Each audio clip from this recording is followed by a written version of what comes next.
কেন্দ্রের বঞ্চনা সত্ত্বেও ১০০ দিনের শ্রমিকদের মজুরি সহ নানা প্রকল্পে উপভোক্তাদের পাওনা টাকা মিটিয়ে দেবে রাজ্য। বুধবার হাওড়ার সাঁতরাগাছিতে সরকারি পরিষেবা প্রদান অনুষ্ঠানের মঞ্চে এমনই ঘোষণা করলেন মুখ্যমন্ত্রী মমতা বন্দ্যোপাধ্যায়। জেলায় একাধিক বড় বিনিয়োগ ও লক্ষাধিক মানুষের চাকরির সম্ভার তৈরি হয়েছে বলেও জানিয়েছেন মুখ্যমন্ত্রী।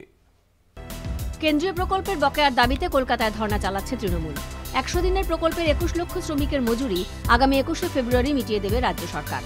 রেড রোডের ধর্ণা মঞ্চ থেকে সে কথা নিজেই ঘোষণা করেছিলেন মুখ্যমন্ত্রী মমতা বন্দ্যোপাধ্যায় স্বয়ং। কিন্তু তাতে রাজ্যের ভাড়ারে বাড়তি চাপ পড়বে।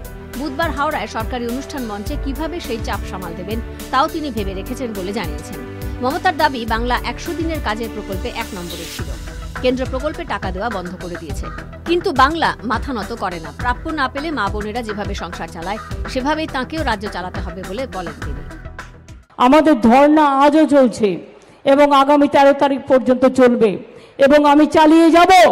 আর আপনাদের এটা বলবো, হয়তো আমার একটু সময় লাগবে, কিন্তু আপনাদের আমি মুখে হাসি ফোটাবই, এটা আমার কাজ।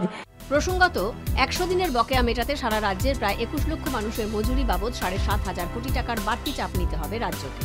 কেন্দ্র টাকা না দিলে পুরো চাপ পড়বে রাজ্যের উপরে। সেক্ষেত্রে রাজ্যকে ওই বাড়তি অর্থের সংস্থান রাখতে হচ্ছে বাজেটে। কলকাতা টিভি।